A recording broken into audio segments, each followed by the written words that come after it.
အိမ်မက်ဆိုးတွေခဏခဏမတ်တာတစုံတစ်ယောက်ကကိုကြည့်နေတယ်လို့မျိုးခံစားရတာအိမ်မရပဲထိတ်လန့်နိုးတာမျိုးတွေဟာအောက်လန်းပယောဂရဲ့လက္ခဏာရက်တွေပဲဖြစ်ပါတယ်မင်္ဂလာပါချစ်မိတ်ဆွေတို့ရေတင်ဘလောက်ပဲစူးစမ်းစီးပွားရေးကရှေ့မတိုးပဲဖြစ်နေတာအကြောင်းပြချက်မရှိပဲအိမ်သားတွေတယောက်ပြီးတယောက်ဖျားနာတာ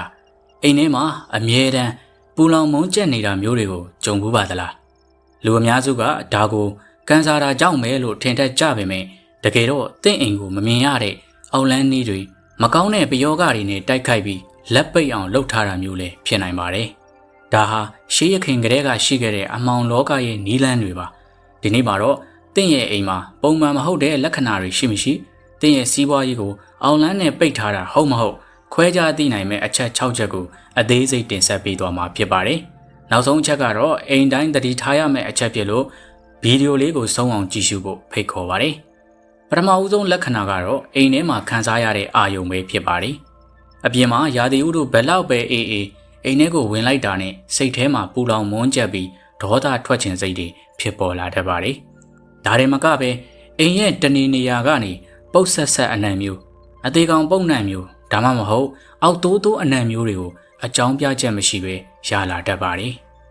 ်ပဝင်းကျင်မှာဘာအမိုက်မှမရှိပဲဒီလိုအနံမျိုးတွေကိုခဏရနေပြီဆိုရင်တော့ဒါဟာတင့်ရဲ့အိမ်ထဲကိုမကောင်းတဲ့စွမ်းအင်တွေတွင်းပြီးတိုက်ခိုက်ထားတဲ့နမိတ်တစ်ခုဖြစ်နိုင်ပါတယ်ဒါဆိုရင်တော့တတိထားဖို့လိုအပ်နေပြီဒုတိယတစ်ချက်ကတော့ကျန်းမာရေးပါအိမ်တွင်းမှာရှိတဲ့သူတွေဟာစိတ်ရင်လဲဘာယောဂမှမရှိပဲအမြဲတမ်းနှုံးချိနေတာ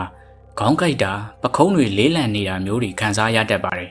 အထူးသဖြင့်ညဘက်အိတ်တဲ့အခါမှာအိမ်မက်ဆိုးတွေခဏမတ်တာတစုံတစ်ယောက်ကကိုကြည့်နေတယ်လို့မျိုးခံစားရတာဒါမှမဟုတ်အိမ်မရပဲထိတ်လန့်နိုးတာမျိုးတွေဟာအောက်လန်းပယောဂရဲ့လက္ခဏာရက်တွေပဲဖြစ်ပါတယ်ဒီလိုဖြစ်နေပြီဆိုရင်တော့တင်းရဲ့စိတ်ဓာတ်နဲ့ခန္ဓာကိုယ်ကိုအားနည်းအောင်လုပ်ပြီးလက်လာဘတွေကိုတွန်းထုတ်နေတာပဲဖြစ်ပါတယ်တရိษံတွေဟာလူတွေထပ်အာယုံခံစားမှုပိုကောင်းကြပါတယ်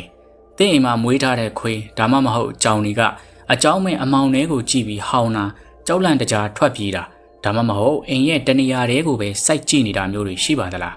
တကယ်လို့အိမ်မွေးတရိษံတွေကပုံမှန်မဟုတ်ပဲကနာမငြိမ်ဖြစ်နေခဲ့မယ်ဆိုရင်တော့ဒါဟာတင်းရဲ့အိမ်ထဲမှာမမြင်ရတဲ့အမောင်စွမ်းအင်တွေရောက်ရှိနေပြီဆိုတာကိုသတိပေးနေတဲ့အချက်တွေပဲဖြစ်ပါတယ်စီးပွားတက်အောင်မလုပ်နိုင်တော့ပဲငွေကုန်ကြီးကြများလာအောင်အောင်လန်းနည်းနဲ့တိုက်ထားတာမျိုးတွေလည်းရှိပါတယ်အိမ်တွင်းကလျှက်စစ်ပစ္စည်းတွေကအကြောင်းမဲ့ခဏပြက်တာမျိုးတွေ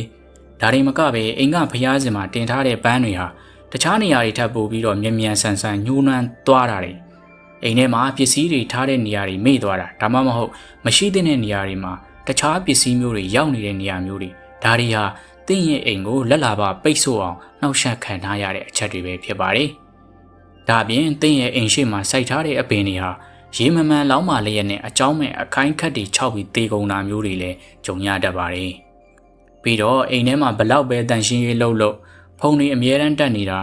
ာပင့်ကူအိမ်တွေခဏဖြစ်နေတာမျိုးတွေကလည်းလက်လာပါနမင်းတွေမဝင်နိုင်အောင်အမောင်ဆွမ်းရင်နဲ့ပိတ်ဆို့ထားတဲ့လက္ခဏာတွေပဲဖြစ်ပါတယ်နောက်ဆုံးအချက်ကတော့အိမ်သားတွေကြားထဲမှာအသေးဖွဲလေးကအစတီးမခံပဲအကြီးအကျယ်ရန်ဖြစ်ကြတာပါစိတ်ဓာတ်တွေမကြည်လင်တော့တဲ့အတွက်စီးပွားရေးလုပ်တဲ့အခါမှာအမားယွင်းနေဖြစ်လာပြီးရတင်ရထိုက်တဲ့ငွေကြေးတွေမရတော့ပဲငွေကြေးတွေအဖက်မတင်ဖြစ်လာတတ်ပါတယ်ဒါဟာတင့်မိသားစုစီးလုံးမှုကိုဖျက်ဆီးပြီးစီးပွားရေးပြအောင်တိုက်ခိုက်ထားတဲ့နောက်ဆုံးအဆင့်လက္ခဏာပဲဖြစ်ပါတယ်ဒါကတော့တော်တော်များဖြစ်လေရှိပြီးတတိမထားမိကြပါဘူးကဲဒါဆိုရင်အခုပြောပြသွားတဲ့အချက်တွေကအများစုကိုခန်းစားနေရပြီလားအမြန်ဆုံးကုသမှုတွေလုပ်ဖို့လိုအပ်တယ်လို့တန်ရှင်းမှုတွေလည်းလုပ်ဖို့လိုအပ်ပါတယ်ဘာသာရေးအရပြောရမယ်ဆိုရင်တော့အန်ရယ်ကင်းပရိတ်တရားတော်တွေရွတ်ဖတ်တာအိမ်မှာအမျှဝေတာမျိုးတွေကိုအမြဲတမ်းလုပ်ပေးဖို့လိုအပ်ပါတယ်ဒါပြင